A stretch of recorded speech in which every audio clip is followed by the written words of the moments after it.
The body, mind, spirit, everything works together. One thing that'll make a lot of this easier, figuring out a way to inject fun into their physical practices. Not everything has to be like a competition, but it's kind of fun to gamify stuff. We all go through life with this body. We all need to understand how it works. A lot of times you can assist your own recovery with movement.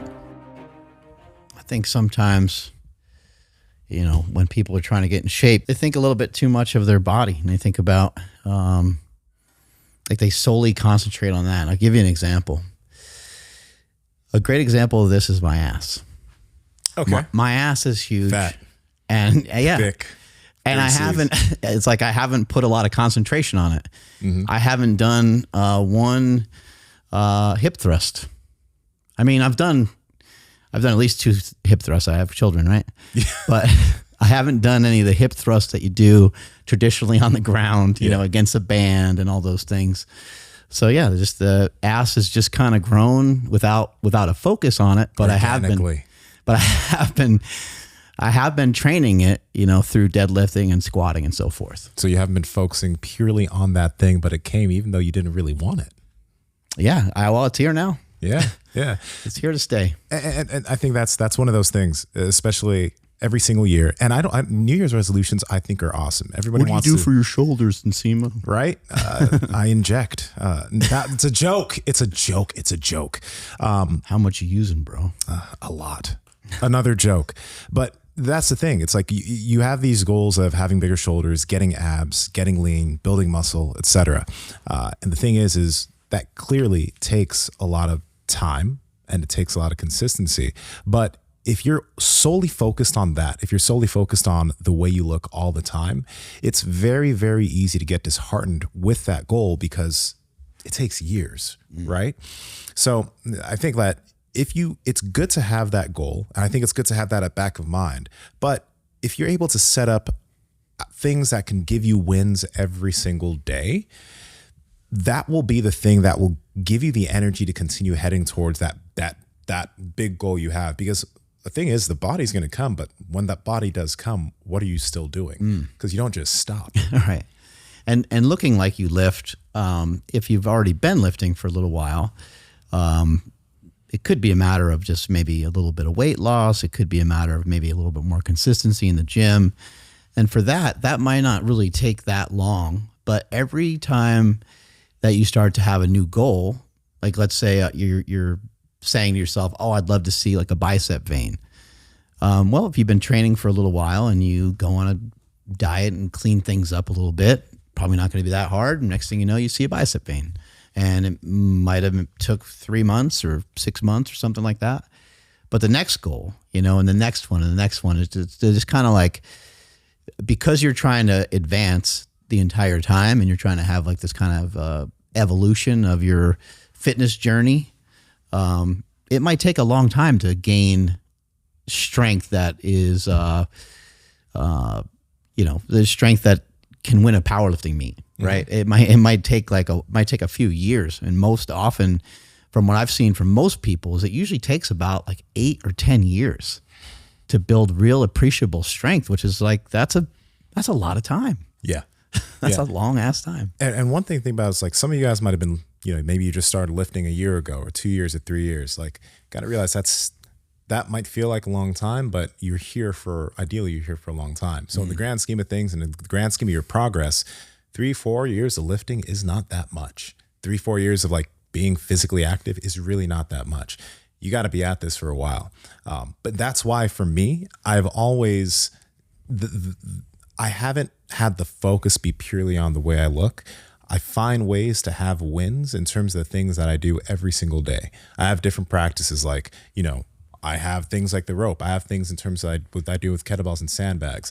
But even when I do these movements and I do these practices, I'm always kind of looking at, okay, how did that feel today? Instead of just the goal being like the weight that was lifted, I look at things in terms of, oh, that movement felt way better than how I did it last time. Or wow, my hops were much crisper today, right? That's a win. Versus if I was always solely focused on my body, I'd be looking at my bicep being like, it's not, I measured it's not as big as I want it to be, or my shoulders don't look as big as I want them to be. And that's a very easy way to get disheartened with these things. So you got to figure out a way. You have to figure out a way within your physical practice to have wins every single day, as that will keep you doing this thing for as long as you're going to be doing it. Moving better, moving different, moving faster. And then there's also like, there's so many different ways to get, I've mentioned this in seminars before. The way that you can get a PR every single time you walk into the gym is to just try something you've never done before. So if you do a 7-rep max stiff leg deadlift, maybe you've never done that before. So you're like, "Ooh, I got a PR with it." Mm-hmm. Louis Simmons used to refer to these as mini maxes. He would do, a max with different grips, super close grip. Maybe the hands are almost touching each other on like a bench press. And then a super wide grip where your hands are outside the power rings. And now, when you do stuff like that and you follow what I followed for many years, which is the conjugate system, which is just basically the constant changing of exercises. CrossFit has adopted the same thing, where they're utilizing a lot of different movements. And when you utilize a lot of different movements, when you're when you're pulling a sled one day, but then you're pushing a tank the next, and the next day you're using dumbbells, and the day after that you're using kettlebells. The day after that you're sprinting on a track, and the day after that you're doing zone 2 running. It gives you so many other things to focus on and to hone in on, that if you simply work towards getting better at those things, your body will follow. Obviously, there's a whole discussion on nutrition. You can cover up your body pretty much forever with poor nutrition. Mm-hmm. So that's something you want to be cautious of. You want to be careful of. But you guys heard us talk, tons and tons about nutrition many times on this show. But we've seen it time and time again when people just sort of like it's not really like you back off, because there could be something gained from, I want my shoulders to be better. I'm going to concentrate on them for the next 3 months, right? There certainly could be something gained from that. But we've just seen, like, when it comes to the body, I think because most of the time people are trying just to get leaner. And if you're perpetually trying to get leaner all the time, it doesn't seem like a great place to be. It seems like you need little vacations and little breaks from it here and there. You really need to know what you're doing, and it can just be kind of like just a miserable place to be. And then what happens is your outputs get to be kind of shitty. And so that's what you want to be really careful of. If your outputs start to go down and you're not motivated, you're like, I don't want to run today. I don't want to lift today. You find that happening day in and day out. It's probably because you're maybe trying too hard to be something that your body's not maybe ready to do just yet. Absolutely. Let's play this clip and let's check this out. This is pretty cool. It's my grandmother's recipe. Oh. Have it. Oh, thank you, bro. Very kind of you. I'm actually good. No, it's my grandmother's. I baked it for you. I really want you to eat it. Yeah, I don't really want to eat 450 calories in a muffin. I'm going to be quite honest. It's just more of like a health thing. It's no big deal. Why won't you just eat the muffin? No, it's no offense to you. I still love you as a person. Were you still doing your health and fitness goals? Yeah, no, I mean, I'm still counting my macros, and it's just like, come on, that's no way to live. You seem so restrictive. I just really, no thank you. Is that not a sufficient enough answer? You don't drink. You don't eat good food. I don't know why we even hang out. Why does everything have to revolve around food or drink for us to have a good time hanging out? Like, I'm just trying to make it make sense. You make me feel very insecure that you take care of yourself and I don't, and I want you to suffer with me. So eat the muffin. I'm good. Here, how about this cupcake? I don't want that cupcake. That's a Hostess cupcake anyway. Okay, fine. You don't get the Hostess cupcake either. I just want you to accept that I can still love you and not consume your food, because I have health and fitness goals and I just don't want to eat it. Plus I get diarrhea. You know what? Never mind. I don't ever want to eat with you again. Yeah, I don't know if we can be friends after this. Fine. I'm really sorry I offended you so bad. I hope we can still be friends after this tragic moment. They were right about you. You're not fun anymore. Hey, bro. That last one cuts deep. The definition, of fun is different for everybody. For some people, like getting, having these markers of improvement in fitness is a form of like self-improvement. And for a lot of us, it makes us feel good. Yeah. And you're thinking like, hey, that muffin or that alcohol. It doesn't really help me towards my goals. So I don't want to participate in it. And then other people have a tendency to look at that of like, but this is fun. And it is fun. I would agree. Like eating the muffin would be fun. Ice cream, pizza, alcohol, they're all fun, but they could be a deterrent from the goals that you have. And sometimes that's not very fun. Yeah. This is another thing. I think one thing that'll make a lot of this easier for people is figuring out a way to inject fun into their physical practices. My buddy Brian, he was in town and he actually just came by this morning. He started doing some rope flow recently, and he's like, "Dude, I had a lot of fun doing that. I had fun like he felt like he was playing around." I was like, I'm happy to He hear thought that. It was dumb, didn't he? Initially, I'm pretty sure he probably did. He's like, what are you doing? Yeah, he probably did. But he said he had a lot of fun with it. And that made me really happy because it's like when I do, like with everything that I'm doing, I find it super fun and enjoyable. And I can say like, I like working out. But sometimes when it comes to certain ways of training, it feels, and it's not like training shouldn't feel like work, but some forms of training that I've done has just kind of felt like work. And training should feel hard sometimes, but I think even when it's hard, quote unquote hard, it should still be something that you enjoy. Because if you enjoy doing this thing, you're the person who's motivating yourself to do it each day. And it's you have to, you motivate yourself less to do things that you enjoy and that you find enjoyable. So what I'm saying is just figure out a way with what you're doing, outside of just focusing on your body, figure out a way to make this a process that you enjoy. Because again, if you enjoy this, you're going to be able to do it for a long time, and then that body will come. Do you think that, because you've stepped on stage many times before as a bodybuilder, professional bodybuilder, is there any situation where like being a little hungry can be fun? Yeah, because it can be like a challenge to yourself. You know what I mean? Like it may not Like, I'm going to go kick some ass in this show. Yeah. And yeah, you got to kind of be hungry. Yeah. Right? Yeah, absolutely. That's just part of that process. But you have to learn kind of how to be okay with that. You got to kind of, it's part of that challenge that you set for yourself, right? So it's the same thing like you getting ready for a powerlifting meet, the type of loads that you're lifting close to this meet. Like you mentally prepare yourself for what you're about to do on that day, but it's getting you prepared for that bigger goal that you have for yourself. Yeah, powerlifting is a great example. I think Olympic lifting and even CrossFit, these are all things where you're either getting timed or you're responsible for lifting a certain amount of weight. And it seems to be like a big draw. Like a lot of people like the fact that in powerlifting, a lot of powerlifters aren't really worried about their diet. And even a lot of powerlifters that are in great shape aren't really, at least I don't know, like John Heck and a bunch of other guys like John Hack rather, and a bunch of other guys like that. I don't really think they're obsessed over their diet, but they're in great shape.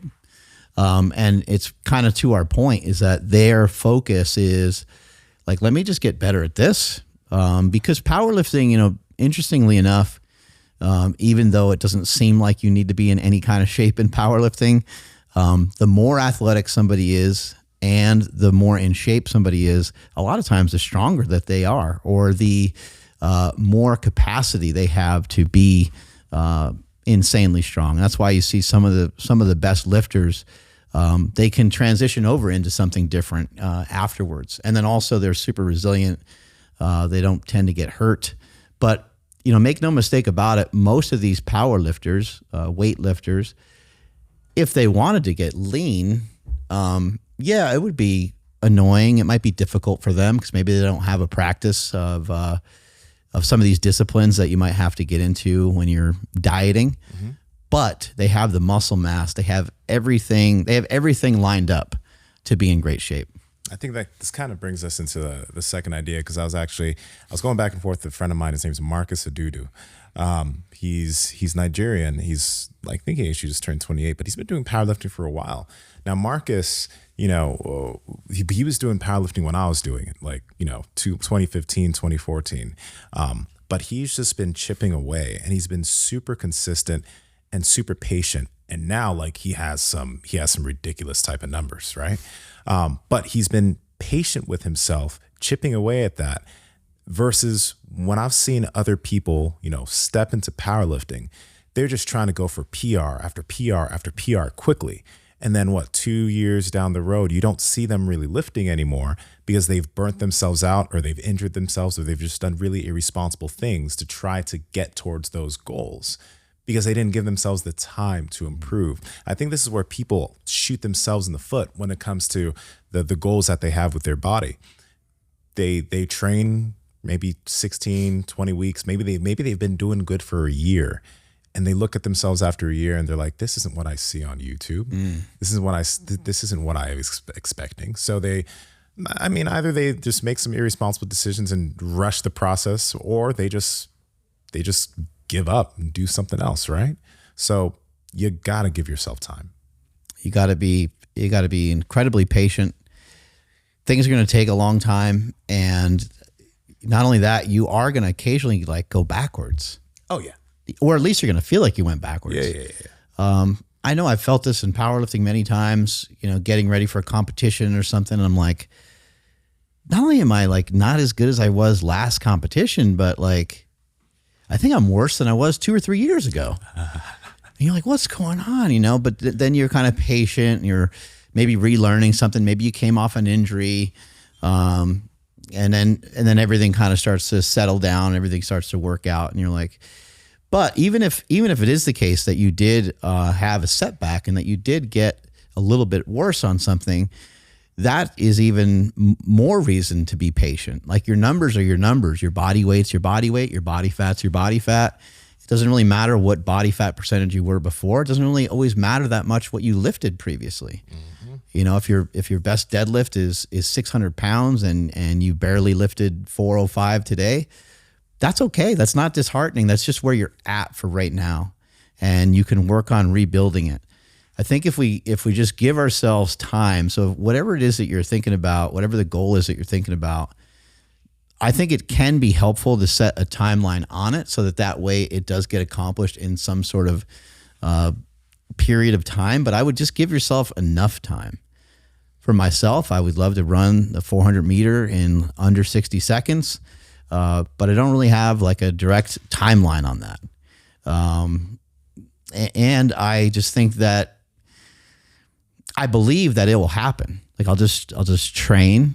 I'll keep training and training. I'll get more and more into it as time goes by. I will do more and more track-like things to prep myself for it. I'm getting more used to even something like just going to the track. You and I have talked about it before. I'm like, I hate going to the track. Well, now I'm starting to like it. So it's like, well, that's a good start because if you're going to run a 400 meter in a time that you never run before, it would be good if you got comfortable with the damn track. Let me ask you this real quick, man, because I think that actually this is important for people to hear. I know you don't have exact time, but in your head, what is the range that you're thinking this goal of yours will take? When are you thinking, by here, I should be able to hit this pretty well? Yeah, within 2 years.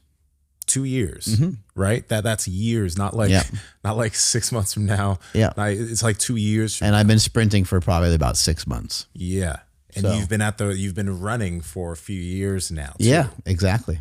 Right. So like that kind of like we got to think about this. And when you're thinking about your body, it's like it's not going to be 6 months from now. It might be a few years down the road. It might be more than 2 years too, depending on how long you've been physically active in this way, because you've been active since you were young. Yeah. I mean, if you're listening and you're, 175 and you're like, man, one day I'd love to be 225 and be 10% body fat. You can do that one day, but it's not going to be tomorrow. Oh, no. It's going to take, and obviously there's all different kinds of different ways you can get there. You maybe get there faster some ways than others, but it's most likely that amount of muscle mass and that percentage of body fat is going to take years and years and years. I mean, I don't want to put a limitation on anybody, but I would just say like we're looking at like kind of probably a minimum of 4 or 5 years. More. Okay. You go 175 to 225 attempts of body fat. Yeah. You're looking at more than 5 years for sure. Well, maybe what if you're new? What if you're brand new? Then if you're brand new, then that gets skewed because you got newbie gains, right? Yeah. Yeah, you can those first few years you're going to be able to gain a lot of muscle, But at still, the we're same time, still talking years. You know, we're still talking about it's going to take many years. I want to just go back just for a moment about, you know, having things that you're into that are more than just looking at your body, measuring your waist, measuring your chest. Those are all great things to do, by the way. For people that haven't taken the time to do that, that's a great marker. That's a great thing to put in a journal or to write down somewhere. Especially if you're not happy with the physique that you have now and you're trying to work towards something new and different. It's good to have some measurements. It's good to have that down. But aside from, just concentrating on your body, we're mentioning like moving better, but also what about things just kind of like, let's maybe get out of the gym a little bit. Maybe there's like a little bit of running. Maybe there's a little bit of jumping. Maybe there's a little bit of throwing. Maybe there's something that you like to go do. Maybe it's just like riding a bike. And maybe, not everything has to be like a competition, but it's kind of fun to make things, to gamify stuff. Yes. So, maybe every weekend you like to cruise around on your bike. Maybe you just cruise around a little faster than normal. Just like these little things that you kind of gamify and these things that you try to, you try to just change a little bit. But something I'm noticing is that as we talk more about like aging and anti-aging and things like that, it seems to me like jumping and throwing, sprinting is like its own little animal, and it can be difficult and it can take a lot of time for someone to get into. But like, who can't throw a tennis ball? You should be able to throw a tennis ball with your right, throw a tennis ball with your left. You should be able to throw a baseball with your right, throw a baseball with your, and so on. These attributes are really important. They're important for movement. They're important for coordination. And I know like for you've been messing around with all different kinds of stuff, not just like rope flow, but like juggling and just like, I don't know if you're, but like some people get into like playing music, but I'm saying like, get into like diversifying a lot of stuff, and get into being excited about a lot of things. And sometimes when you find something new, maybe you just start getting like into reading or something like that.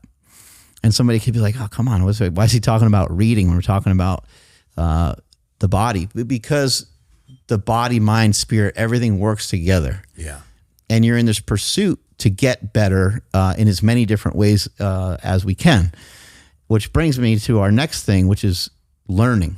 And some people are resistant to learning. Some people are not learning. They might go through a whole year and they might be on their fitness grind and they might be going to the gym and doing their, doing the machines and doing this and that. And they're just sort of on autopilot. They're listening to podcasts. Their mind's not really honed in and focused on what it is that they're doing. Meanwhile, you could take this time to really start to learn how your body's supposed to feel when you're doing these exercises. And you can get more in tune with your body. So there's so many different ways to have a good workout. And there's so many different ways to have a better workout.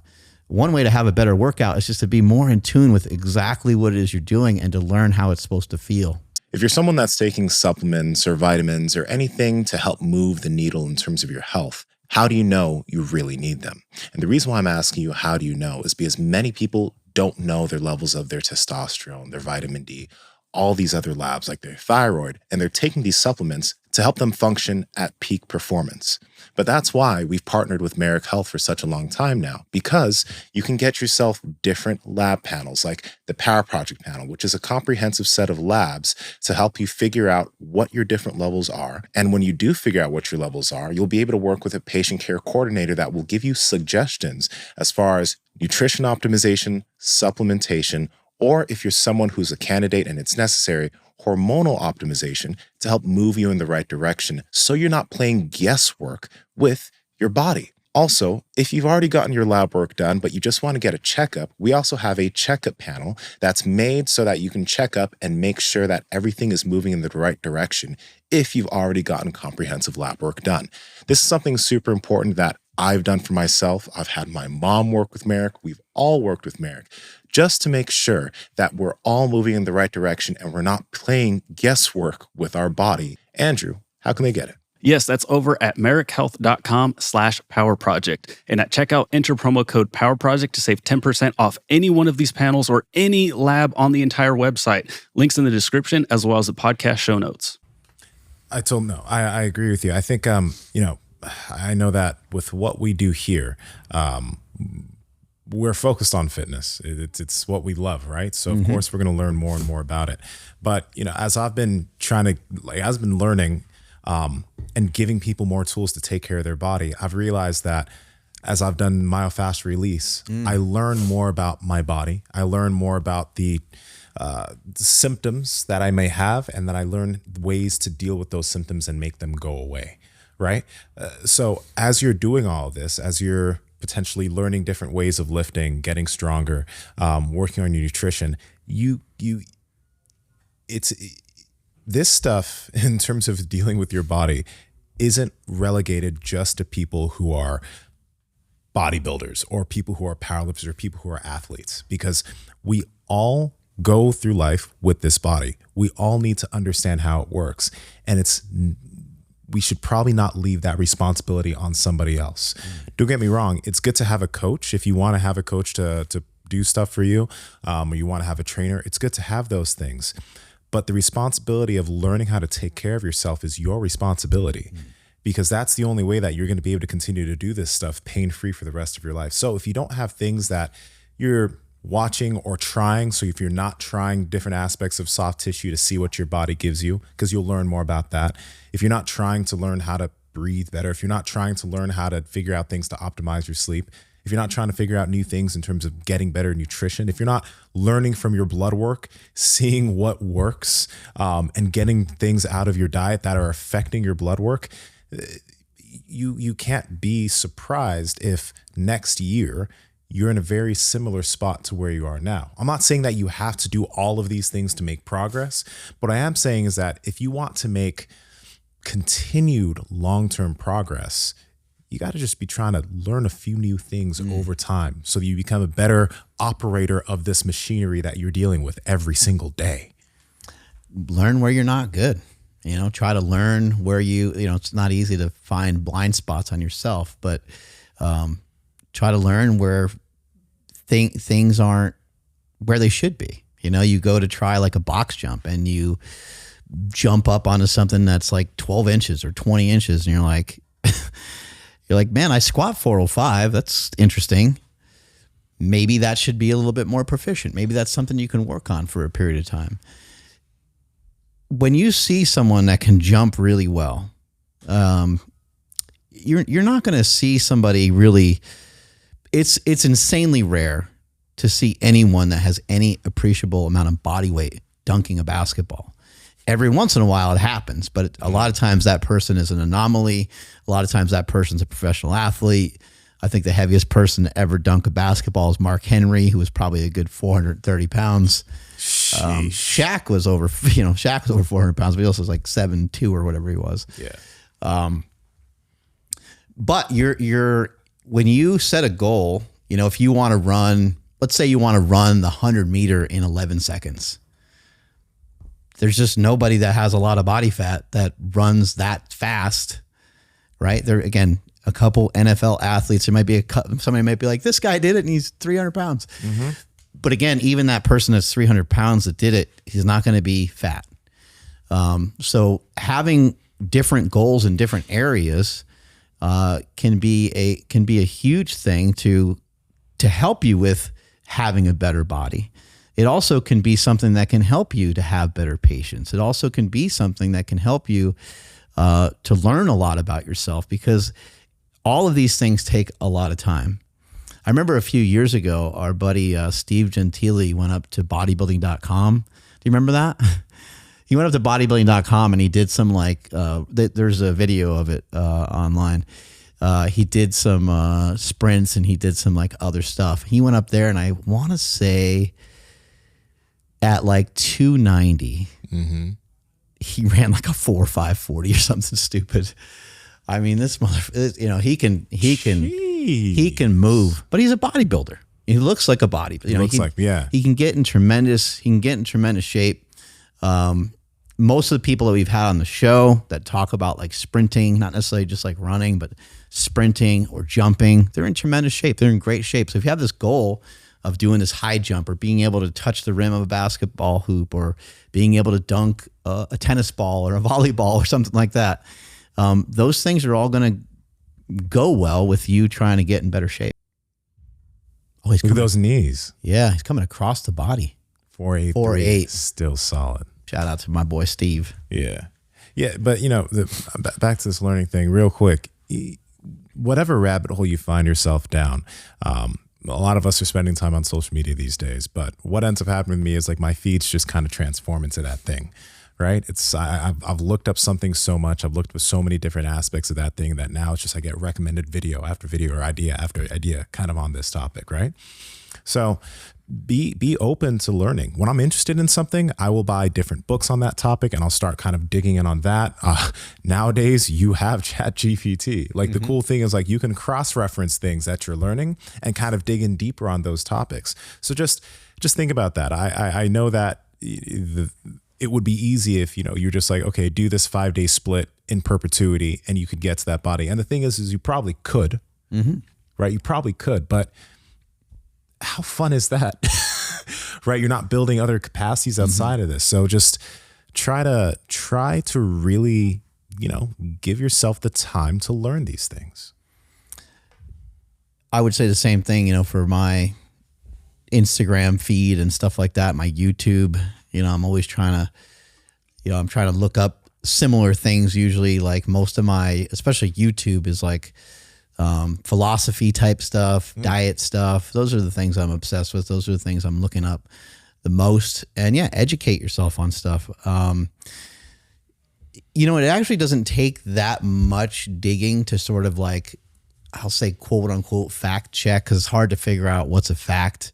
And then even when we have the facts, they do change, right? Like, our facts, they should never be concrete. They should always be a little bit soft, and we should always be kind of prepared to make the adjustments to those because science is kind of changing all the time. Facts are dictated by your feelings.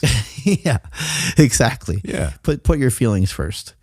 But it's a huge deal to learn about the topic, to learn about what it is that you're doing, because it's more difficult to have fun when you sort of just have no reference of like what you're doing. You don't have any basis of what you're doing. Like, I wouldn't say that like running wasn't fun for me at all in the beginning. It had some level of fun to it, but I was so bad at it that it really wasn't that fun. Like I would run and then I was like kind of out of breath and I had to stop and then I'd run and then I'd stop. And then like even just whatever pace I was trying to do, it like wasn't even slow enough. The amount of walking, I would try to walk I'm like, okay, I'll walk a longer distance. Okay, I'll jog a little slower. And it's like none of it was good enough. I still stunk at it. And so in the beginning, when you don't know anything and you have no skill set, it's really not, again, it was fun enough for me to stick with it, but it really wasn't fun until I started to learn more about it. And I started talking to other people. And they're like, oh, you're new. Like you haven't really done hardly any running in your life. And I'm like, well, yeah, I played football. So like we ran a little bit for that, but that's pretty much the extent of it. And then they would say, okay, well, just why don't you try to just jog for like 20 seconds and then walk for a minute and stuff like that. And when I did that, now that I had this new knowledge and someone shared with me a particular way to train, when I went and did it, it was more manageable. Therefore, it was more fun. I was like, oh, I actually did that. Because now you feel like accomplished. You're like, oh, so-and-so told me to do that. I tried it and I actually did it. Pretty cool. Absolutely. Okay. This is going to be the last thing I'm going to mention about this learning stuff too. Because it's just it's kind of the philosophy, kind of how I go about this is you'll learn, like you mentioned, Mark, you learned something from somebody, it worked. Sometimes it's easy to then think, okay, well, this person has the answers, right? Like they know it, they get it. So sometimes it's easy for us to kind of pigeonhole ourselves into the systems view that person has about how to do X thing. And from years of doing this podcast, if I've learned anything, it's that like a lot of people have their systems, but they are just way too married to their systems, where they're not open to other ways of doing that same thing, of practicing that thing, and that those other ways are wrong. And if anything, I've just realized that like, no, if anything, there are a lot of different potentially right ways and potentially ways that will actually help you move forward even faster if you learn them than just doing that one thing. So what I would say when it comes to this learning thing is, even though you may learn something and it may work, do your best not to be dogmatic with what you're doing and allow yourself to be open. Now, if you want to just keep doing it like that, I'm not shaming you by any means, but to go further, allow yourself to learn different ways of doing that thing. Allow yourself to be creative with it. And even though we are sharing, like, we are big believers that you can have, we're big believers in the fact that, like, if you're not solely concentrated on one goal and you're not trying to like just go after that one goal, not that you're not trying to go after a goal with like everything you got, because you are, but you have other things in your life that are important. You have other things in your life that you value, other things in your life that are fun. I think it's important that you have, multiple things going on. So for me, this morning I did a 2-mile run. It was nasal breathing. Yesterday I did a run where I was doing some running mixed with some walking, and that was nasal breathing as well. And it's just, and then the day before that, I came in here and I did some squats and I did some back training. I did some sandbags. Like, I'm just finding like a really nice mix of stuff to where every single time that I exercise, just like anybody else, I might be a little apprehensive of like, I don't feel like, everyone has like a little bit of that, like, you don't kind of feel like it thing. But that's where, like, for me, I'll just kind of shift my perspective and be like, no, you idiot. Like, this is what you want to do. This is your goal. This is the thing that you are setting out to do. So let's just go, don't be a baby about it. Let's just go do it. And then you go and do the thing. But I'm having so much fun with being able to mix in a lot of different things. At the same time, it's important that you don't do too much. And I think it's fitting that we mentioned learning first, and then now we're talking about too much, because it's hard to know what too much is if you don't know what the hell's going on. Yeah. And keep in mind, in the last 2 weeks, in the last 14 days, I probably have exercised probably, 16 or maybe even like 20 times, because there's some sort of running going on. There's some sort of lifting going on. And like, I'm always picking up something, doing something, some sort of exercise or movement. However, most of these workouts are pretty tame. I did mention the last 2 running workouts that I did, they were both done with nasal breathing. Mm-hmm. And what do we know about nasal breathing? We know nasal breathing can be kind of annoying to do, but we know that when you do things just within nasal breathing and you're not breathing any other way, it was just in and out of the nose the entire time, that training input that the body gets isn't a crazy thing to recover from. Yeah. It's easier to recover from. So while I have been training pretty hard, a lot of my training is in that zone. The sprinting that we did with Chris Henshaw, and we did some stuff with WEC. With WEC, it wasn't really as hard, but with Henshaw, we're sprinting pretty far distances. It's not super common for you or I, even less for you than it is for me, to run, to sprint more than like 50 yards. And so that workout was challenging, but like, how often am I going to do one of those? For me, for right now, it's not smart for me to do more than one of those about every other week.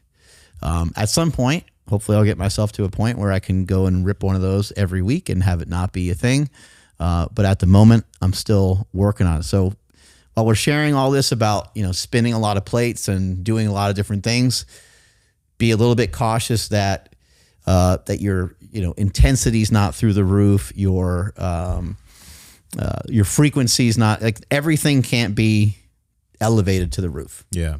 And everything that we kind of talked about falls in line with this because, you heard Mark mention he's doing all these multiple workouts. He's doing these different things. He's lifting with the sandbags, etc. He's doing these nasal breathing workouts. But a question for you, Mark, how long did it take for you to become more proficient with nasal breathing after you learned about it? Oh my God, I'm still working on it. Still a huge work in progress. I mean, I've probably been messing with it for about 2 years or so. And I'm still practicing it, and I'm still nowhere near as good at it as I'd like. But you're getting benefits from it, even though you're still practicing and you're not as good as you'd like to be. But you're noticing the benefits, right? 100%. The reason why I'm mentioning that is because as you go down the rabbit hole of some of the things that we're talking about here, you're going to notice that initially it might feel frustrating. It doesn't feel natural. It's going to take you time to get good, but you will build a level of proficiency where it's just something easy. And on the idea, Mark, you mentioned the not doing too much is sometimes when you have this physical goal, you'll really just drain your battery every single day. And even on days where you probably should back off and it's in your best interest to back off a little bit, you still go a little bit too hard. And then you end up with injury. You end up just like burning yourself out where you're not even interested in going towards that goal anymore. But if, like, for me, what I have is I have movement minimums that I'll do every single day, despite how I may feel. So I might get up on a day and I'm just like, I know it, like that thing is not there that would allow me to just feel like I'll have a really good workout or et cetera. It's just not there. You feel hollow. Yeah. I've been there before. You're like, what is this? What is this feeling? This is not good. It's emptiness, right? But even though that's there, I still have movement minimums, right? So luckily I have some pieces of equipment that I keep at home, like some sandbags and the kettlebells. I have my body.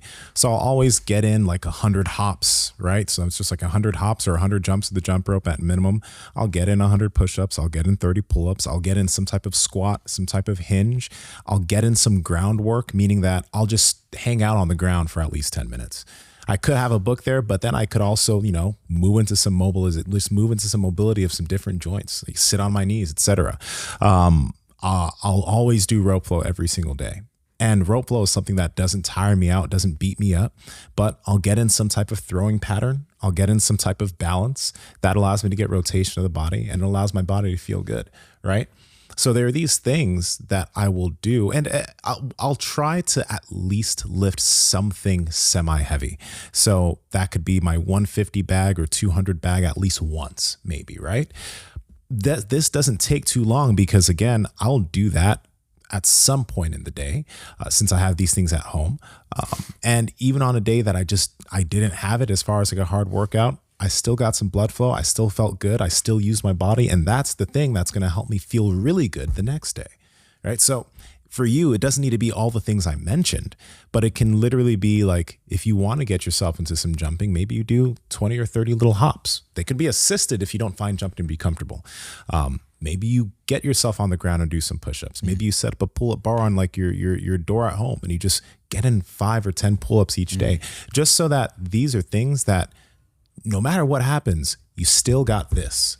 Because I look at this in the way that, 20 years, 30 years down the road, I can still hop because it's just something that I do, right? So instead of going crazy on it every day, there are days that you'll need to back off. Have minimums for those types of days. So there's still something that helps you out on that day.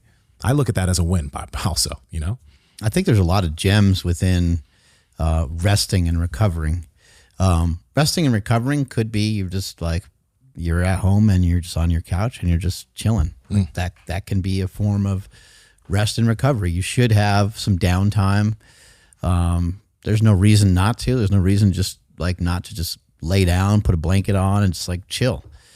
But you can also take that time to do a little bit of myofascial release the entire time. You don't have to be super intent on doing that. You can do it and you can be watching your favorite series or show or football game or whatever it is. This is the kind of stuff that I do. I get down on the ground. I'll roll for a little bit. I'll be like, oh my God, that just hurts so bad. And then I'll stop for a few minutes because now it's making me like sweat or I'm tripping over it or whatever. It's just like too much. Or I'll take the body lever and I'll start sandwiching on my calves or my shins or arms or whatever spots, and then I'll take a break from it again. So having these things that are close by at your house is super important. Making things convenient. I have weighted vests like everywhere. Like I'm wearing a weighted vest right now. This one's about 15 pounds. I have a couple of weighted vests that are like 40 pounds. I got one that's 20 pounds. And when Chris Henshaw was here, he was like, hey, take like a 40, 50 pound vest, throw it on, and then go, walk with like a dumbbell. Mm-hmm. And I was like, what a weird thing. Okay, I'll give it a try. So I have this, like, I don't even know what the hell you would call it, but it's like a myofascial release, like giant. I don't even pill looking thing. Yeah, exactly. Yeah, it's like the pain pill. It's kind of like that kind of thing. Thing's 20 pounds, and so I walked with that 2 days ago with the 40-pound vest on, and then yesterday I was like, oh, let me up the ante a little bit more and let me try. I put two 40-pound weight vests on, and that just kind of clobbered me. But what I'm thinking is, when Henshaw was here, I think one of the main points that he drove home, or at least the main thing I got from it was, what we do in our recovery is like so important. Yeah. And we've had other guests come on the show and talk about the ground and the floor being a great place for rest and recovery. But also just having some activity that feels light to you being a form of rest and recovery. Mm-hmm. And I remember Stan Efferding, talking about this many times before, that like a lot of athletes and people that he's worked with after really strenuous, after Hapthor did, one like World's Strongest Man or something like that, he would have them go and use a stationary bike. And he would do that zone 2 cardio that Chris was sharing with us. And it's because you can actually advance the recovery of your body sometimes, not always, because sometimes you're just wiped out and you just literally need a nap, But a lot of times you can assist your own recovery with movement. And just how cool is it that you can end up utilizing more and more movement within reason over time to keep your body feeling good. I want to say this because I think this is important. I still have a ways to go to be able to be fast. So I understand that it's easier to not be injured when you're not that fast. Just like it would be easier to not be injured. Like if someone's like, hey man, I've been lifting for 2 years and I haven't gotten hurt. Well, of course you haven't gotten hurt because you haven't really lifted anything just yet. When you lift the heavier weights, it gets more dangerous. When you sprint faster, it gets more dangerous. But I have not had one single soft tissue injury of any kind. I haven't had anything. And I feel comfortable saying that. I don't feel like I'm gonna get struck by lightning out of nowhere saying that, because I know how to fix myself. Yeah. I know exactly what to do to fix myself. I also can feel my mechanics like slipping away from me when I'm running. I know there's still a lot of form and technique and mechanics that I need to fix. And that's all stuff I'm going to be working on and trying to get better and trying to learn more so I can continue to make advancements through all that.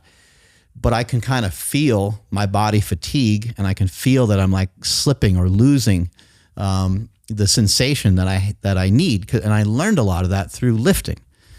So the previous experiences that you have with whatever sports you played, if you played soccer, if you played baseball, don't be afraid to use your intuition that you've had for many years with a lot of these other sports, and go ahead and implement that into what you're doing currently. It will pay huge dividends.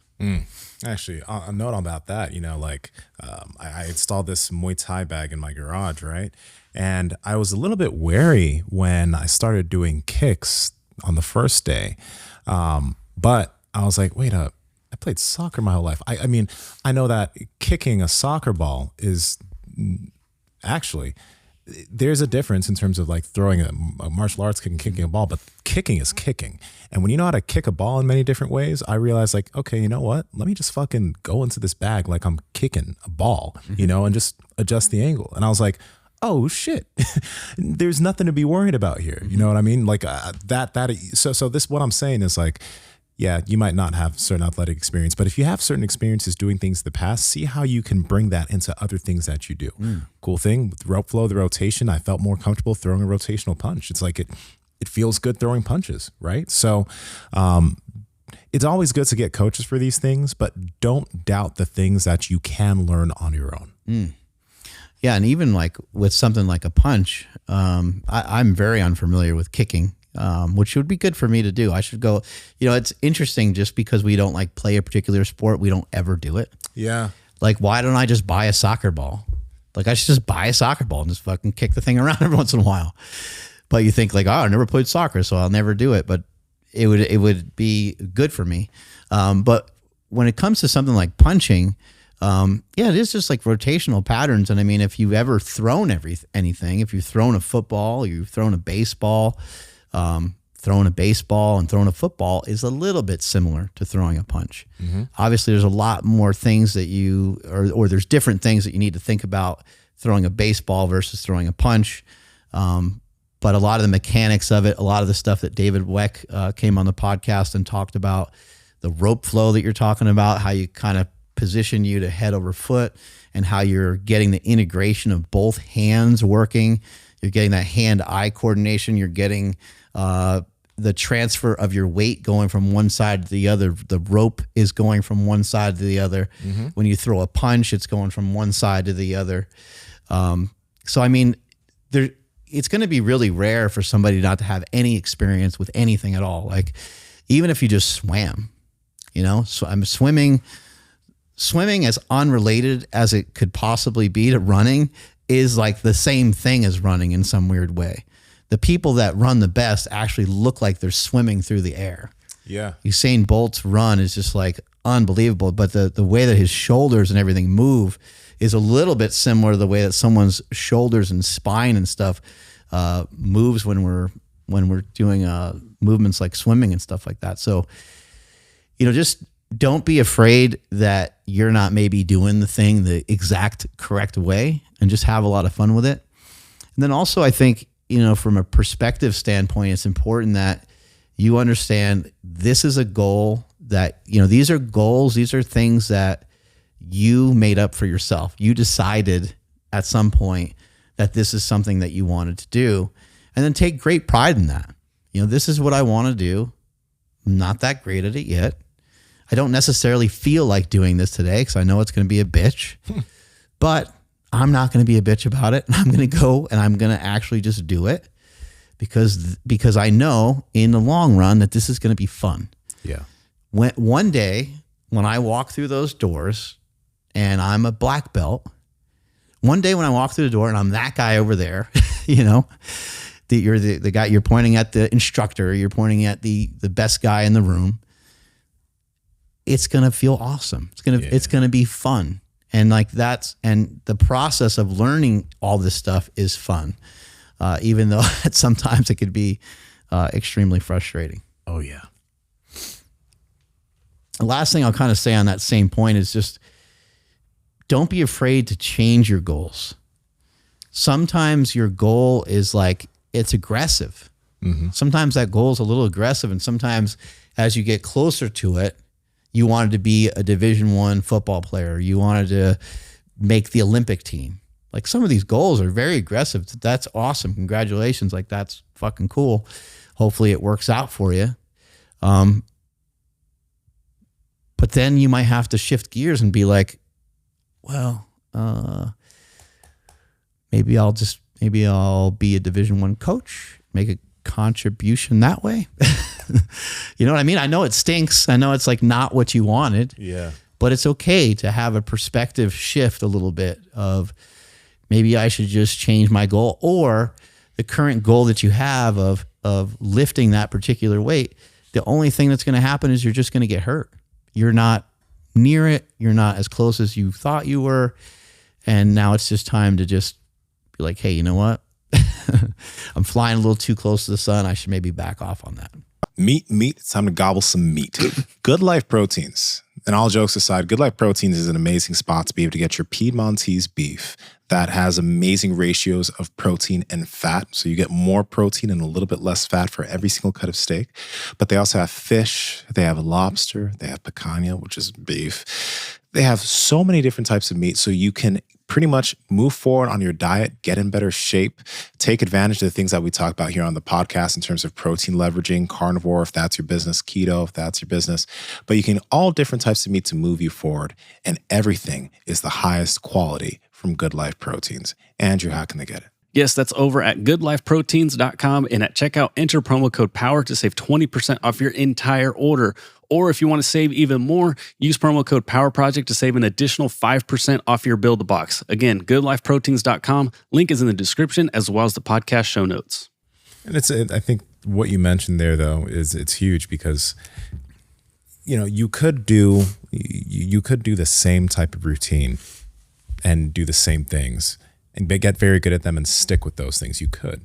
But realize that when you want to learn different capacities, if it is in your interest to learn some sprinting, if you do want to learn some jumping, if you do want to take up a martial art, I was actually just having a talk about this too. When you start something like jiu-jitsu, you're going to find that the stuff that you do in the gym kind of, you end up naturally backing off a little bit because this new thing that you're learning how to do is so fatiguing right now that you don't have the energy to do what you're doing in the gym. So for a lot of people, that's very disheartening. So maybe they just don't do jiu-jitsu anymore. But the thing is everyone who's done grappling understands that as they get better and better as a grappler, they become more efficient. Then they have more energy to put towards the things they were doing in the gym again. Then at some point, you're able to do what you're doing and then more in the gym again while you now have the skill of grappling. So while you were learning this new thing, this thing that you were doing a lot before had to kind of take a back seat for a little bit. But over time, you're able to get that back and more, and you have a totally new skill. Like, that's awesome. So it's okay if sometimes you got to just shift your course a little bit because you've gone towards a slightly different interest, but that doesn't mean you have to totally let go of what you had before. It just means that you just might have to back off of the intensity of that thing for a little bit. Ryan, what you got over there? You got anything going on? All right, yeah, I have some comments on some of our recent videos that we can respond to. So Gabe 9897 says, I've tried fasting. It's difficult. I feel weak. Workouts suck. Not to mention my sex drive is pretty much non-existent. Oh, man. Well, I think, maybe number one, maybe he's fasting a little too aggressively, maybe fasting a little too much. In the description there, I don't think he said how long. What I would say is, like, if you're intermittent fasting, maybe try to do it every other day. Might be good. So if you're intermittent fasting and you're doing it every day, might be good to switch to every other day.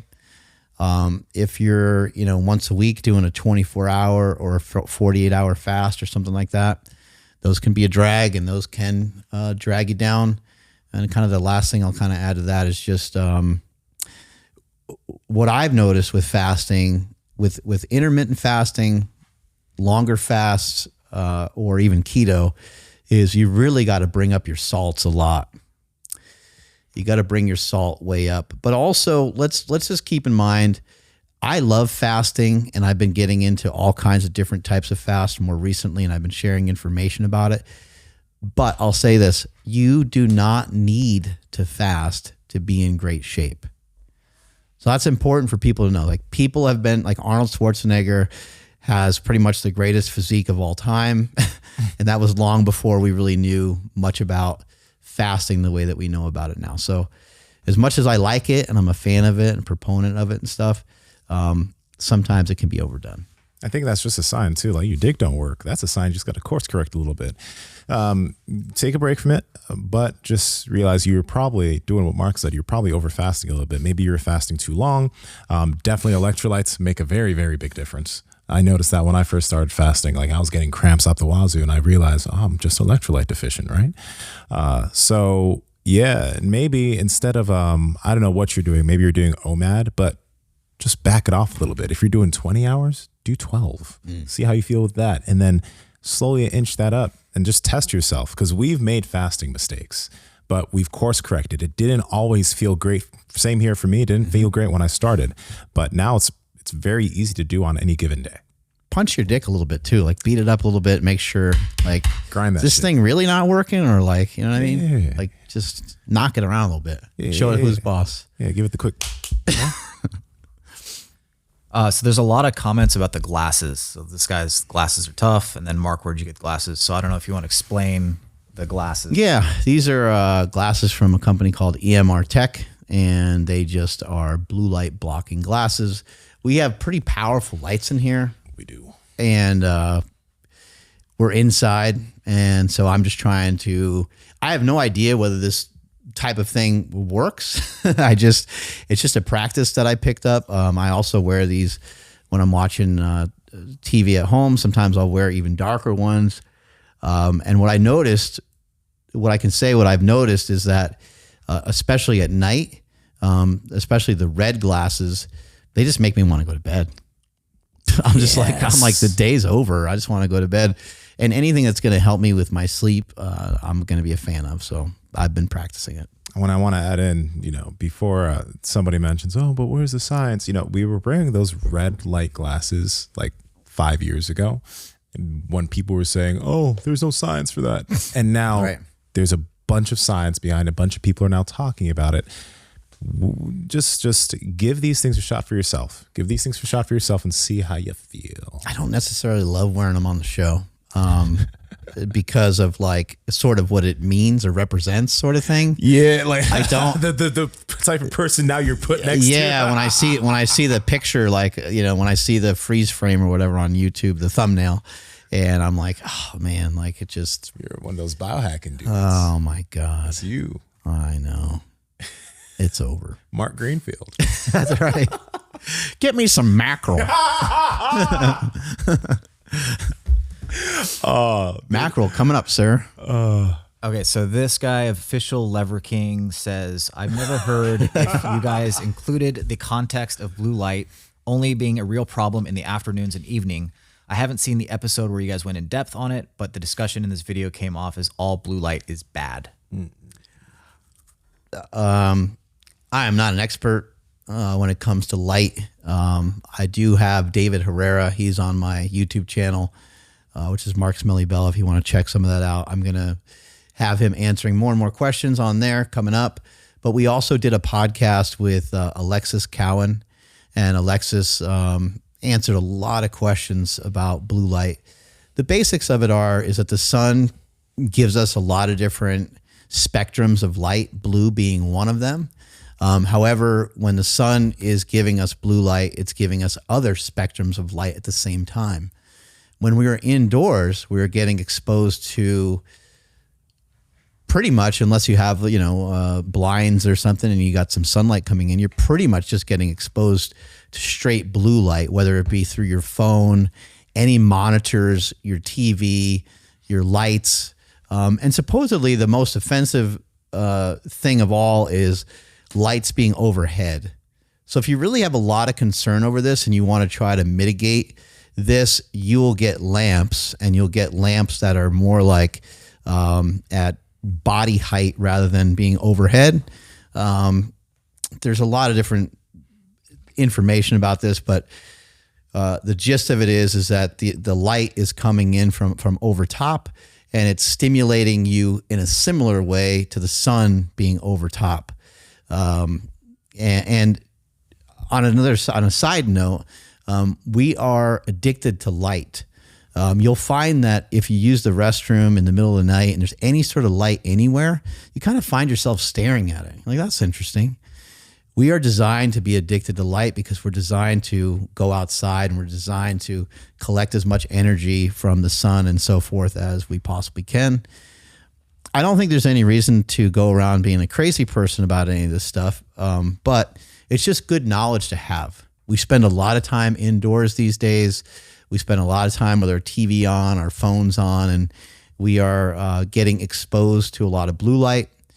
There's some research and some evidence that blue light could be negatively impacting your blood glucose levels, which, by the way, is not always necessarily a negative thing. Just because your glucose levels are higher doesn't mean that you're going to be fat. It doesn't mean that you're going to be riddled with disease, but it sometimes can mean that. So these are all things that I think are fairly easy to mitigate just by putting on some blue light blocking glasses. The next comment It's not a question, just a comment. She says, actually, I found dry fasting so much easier than the water fast. I love seeing people practicing more fasting. Thank you so much for openly sharing your experience and inspiring. Yeah, thank you for that. Yeah, dry fasting has been really interesting. It is extreme, so be cautious. Do your research. I know he's like the most ridiculous character that you will ever find on social media platforms, but Cole Robinson has a lot of information about dry fasting. And one thing that he warns people of is that if you're going to try a dry fast, even if it's only 24 hours or if 36 hours, you're going to want to make sure that you have sodium going into it. You're going to make sure that you make sure that you have salt, going into that particular situation. And don't take any of these things so seriously. So this goes for any type of diet, whether you're fasting, dry fasting, or you're just trying to lose some weight. None of these things are worth like hurting yourself over. So if you're doing something and you don't feel well, abandon it. Just stop. You're fasting and you're like, wow, I really feel like shit. Don't just like gut through it just because you set out to do a 48-hour fast. If you really don't feel great, take a seat, drink some water, and chill for a minute, and think about it a little bit, and think to yourself, hey, I should probably discontinue this, so that way you can live another day and to go on to be able to kind of practice these things and to look into these things a little bit further down the road. Yeah. All right. Last comment is from the bait shop guy. Says, Bell is making video after video on fasting in late 2024. I'm wondering how long someone can keep up the enthusiasm about, quote, not eating. We'll see how long it can last, right? Yeah. I know it's an interesting thing. Somebody mentioned something on one of the posts that I made where I was talking about dry fasting. Mm-hmm. And the guy's like, man, you just keep talking about implementing all these different things all the time. And I was like, actually, this is talking about implementing nothing. I mean, this is really like bare bones. This is like, don't do anything. Yeah. I just find all this stuff to be super fascinating. And the things that we once knew they've really been flipped upside down. I mean, there have been people when we first started fasting, before we got into fasting, we thought it was dumb. Yes. Just like we thought rope flow was dumb. Yes. We think a lot of these things are dumb. That's kind of our first reaction. Hey, that's not what I believe. That's not what I do. And then we try it, and then it's like, oh wow, well, who would have known? Like, this is pretty cool. So yeah, not eating food, you're like, sounds ridiculous. I can't see how that can be helpful. But not eating food for X amount of hours in a day, sounds pretty reasonable, especially for two guys who love to eat food and maybe have a little tendency to overdo it here and there. And then a dry fast is just like an interesting practice. I think it's kind of cool. Like, we all love our coffee and we love our this and we love our that, but how cool is it just to completely fuck yourself over for the day and be like, I'm not doing any of that shit. I'm just going to go right here and see what happens. And, we've been taught a lot of stuff, and people say that you die if you don't drink water for 3 days. But then I bought a book, and the guy talks about fasting for 7 days. And he talks about how the mentor that he learned from, the guy does a dry fast for 11 days. So it's like, holy shit, I would never want to try that. But that is really fascinating. What's the book? It's called The Phoenix Protocol. The Phoenix Protocol. Okay. Some really interesting shit in there. Unbelievable. I'm gonna look that up. But I think you're gonna be talking about fasting forever. And the reason we're gonna be talking about fasting forever actually is just because people eat too much.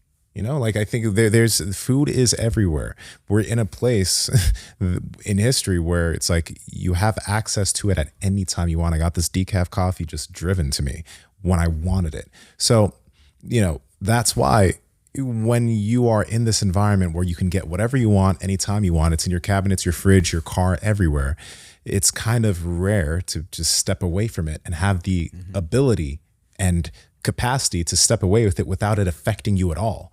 And when you realize that you can do that and you do that and you feel how good it feels, you feel how mentally sharp you feel, you feel that you're not called to food like you were before, you notice how big of a difference it makes. You now have control over all of this appetite stuff, and it's not a problem for you anymore. It's like not even remotely an issue, right? That's strong. It's like you having your own Ozempic, to honestly, because what does Ozempic do? It makes you not hungry, and it makes you not want to eat food, even though you love food.